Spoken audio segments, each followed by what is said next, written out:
ഇന്ന് ഞാൻ തക്കാളി ചേർത്ത് ഒരു കുമ്പളങ്ങ കറിയാണ് ഉണ്ടാക്കാൻ പോകുന്നത്. അപ്പൊ നമുക്ക് കുമ്പളങ്ങ കറി വെക്കുന്നത് എങ്ങനെയാണെന്ന് നോക്കിയാലോ. ഇടത്തരം കുമ്പളങ്ങ ചെറിയ കഷ്ണമായിട്ട് കട്ട് ചെയ്തത്, 3 ചെറിയുള്ളി രണ്ടായിട്ട് കട്ട് ചെയ്തത്, ഒരു ഇടത്തരം ചെറിയ തക്കാളി കട്ട് ചെയ്തത്, 3 പച്ചമുളക് നെടുകെ കീറിയത്, കുറച്ച് കറിവേപ്പില, ഇത്രയും സാധനങ്ങളും ഉപ്പും മഞ്ഞളും കൂടി ചേർത്ത് നമുക്കിത് നന്നായിട്ട് വേവിക്കണം. കുമ്പളങ്ങയും പച്ചമുളക്, ചെറിയുള്ളി, തക്കാളി, കറിവേപ്പില എല്ലാം കൂടി ഉരുളിക്കകത്ത് വെച്ചിട്ടുണ്ട്. ഇനി നമ്മൾ ഇതിനകത്ത് ആവശ്യമായ വെള്ളം ഒഴിച്ചു കൊടുക്കണേ. കുറച്ച് വെള്ളം നമ്മൾ കുക്കറിനകത്ത് വെക്കാം. കുക്കറിനകത്ത് വെക്കുവാണെങ്കിൽ ഇത്രയും തന്നെ വെള്ളം വേണ്ട, പെട്ടെന്ന് ഒറ്റ വിസിലിന്റെ ആവശ്യമേ ഉള്ളൂ. ഇപ്പൊ ഞാൻ കുക്കറിനകത്ത് വെക്കുന്നില്ല, കുറച്ച് വെള്ളം ഒഴിച്ചു കൊടുത്തിട്ടുണ്ട്. നമുക്ക് ഇനി കുറച്ച് ഉപ്പിട്ട് കൊടുക്കാം. ആവശ്യമായ മഞ്ഞൾ, ഒരു 1/4 ടീസ്പൂൺ മഞ്ഞൾപ്പൊടി ഉണ്ട്. ഇത്രയും മിക്സ് ചെയ്തിട്ടുണ്ട്. നന്നായിട്ട് മിക്സ് ചെയ്തിട്ട് സ്റ്റവ് ഓണാക്കണേ. അടച്ചു വെച്ച് കൊടുക്കാം. ഇത് ചെറിയ തീ കിടന്നിട്ട് ആദ്യം നല്ല ഫ്ലെയിം കൊടുക്കും. ഒന്ന് തിളച്ച് കഴിയുമ്പോൾ ചെറിയ തീ വെന്ത് വരട്ടെ. എന്ത് പറ്റുമ്പോൾ തേങ്ങ മാത്രമായിട്ട്, ഞാൻ ഇതിൽ തേങ്ങ ചുമന്നുള്ളി അരയ്ക്കുന്നവരുണ്ട്, ജീരകം അരയ്ക്കുന്നവരുണ്ട്. ഞാനിതിൽ തേങ്ങ മാത്രമേ അരയ്ക്കുന്നുള്ളൂ. തേങ്ങ അരച്ചിട്ട് നമുക്കിതിൽ ചേർത്ത് കൊടുക്കണം. അപ്പോൾ ഇതൊന്ന് വെന്ത് വരട്ടെ. നമ്മുടെ കറി ഏകദേശം കുമ്പളങ്ങ എല്ലാം വെന്ത് വന്നിട്ടുണ്ട്. നമുക്ക് അരപ്പ് ചേർത്ത് കൊടുക്കാം. ഇത് നമ്മൾ അരമുറി തേങ്ങ നന്നായിട്ട് വല്ല മഷി പോലെ അരയ്ക്കണം. അരച്ചിട്ട് മിക്സ് ചെയ്തതാണ്. വെന്ത് വന്ന് കുമ്പളങ്ങയ്ക്കകത്ത് അരമുറി തേങ്ങ നന്നായിട്ട് അരച്ചിട്ട് ജീരകവും ഒന്നും ചേർത്തിട്ടില്ല, അരച്ച് മിക്സ് ചെയ്തു. അപ്പൊ നമ്മൾ ഇതിനകത്ത് ഇനി ഉപ്പ് ഉണ്ടോ നോക്കണം. അതുപോലെ ഒത്തിരി വെള്ളം, ഇതിപ്പം നല്ല കൊഴുക്ക പരുവത്തില് ഒത്തിരി ഒഴിച്ചേറിയെന്ന് പറഞ്ഞാൽ നമ്മൾ ഒത്തിരി അങ്ങ് വെള്ളമാക്കാൻ പാടില്ല. ഇപ്പൊ നല്ല കട്ടിക്കാണ് ഇരിക്കുന്നത്. ഇതൊന്ന് ചൂടാവട്ടെ.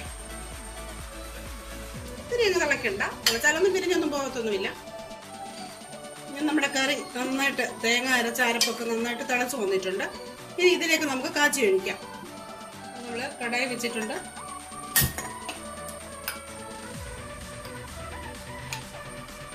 കടായി ചൂടാവുമ്പോൾ വെളിച്ചെണ്ണ ഒഴിച്ചു കൊടുക്കാം.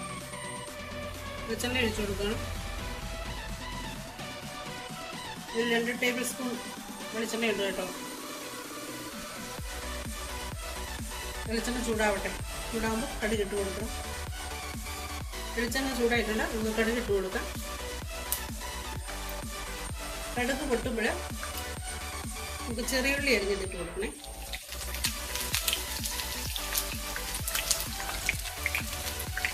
നമ്മൾ ഈ കാച്ചി ഒഴിക്കുമ്പോൾ എല്ലാവരും വറ്റൽമുളക് ഇടും. ഞാൻ ഈ കുമ്പളങ്ങ കറിക്കകത്ത് വറ്റൽമുളക് ഇടുന്നില്ല, പകരം 2 പച്ചമുളകും കൂടി ഇട്ട് കൊടുക്കണേ.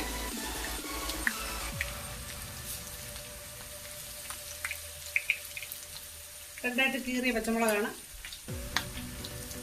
പച്ചമുളക് കടുകിട്ട് ഈ കടുക് പൊട്ടുന്ന സമയത്ത് പച്ചമുളകും കൂടെ ഒന്ന് മുപ്പിച്ച് കൊടുത്ത് എണ്ണയിലിട്ട് കൊടുത്താൽ നല്ലൊരു ടേസ്റ്റ് ആയിരിക്കും. നല്ലൊരു മണവും നല്ലൊരു ടേസ്റ്റും ഒക്കെ ആയിരിക്കും.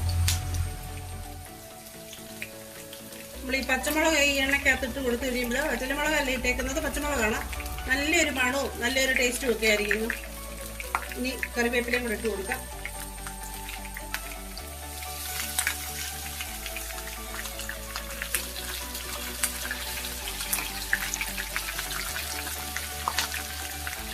ഇപ്പൊ തന്നെ നല്ലൊരു സ്മെല്ലാണ് കേട്ടോ.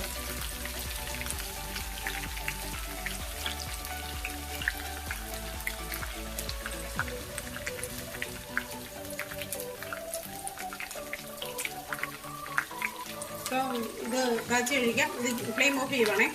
ഇപ്പം കുമ്പളങ്ങ കറിയിലേക്ക് കാച്ചി ഒഴിക്കും. നമ്മൾ ഈ കടുക് താളിച്ചത് കറിയിലേക്ക് ഒഴിച്ചിട്ടുണ്ട്. ഇനി ഇപ്പോൾ ഇത് ഇളക്കത്തില്ല. ഒരു 5 മിനിറ്റ് കഴിഞ്ഞിട്ട് വേറൊരു ബൗളിലേക്ക് മാറ്റാം.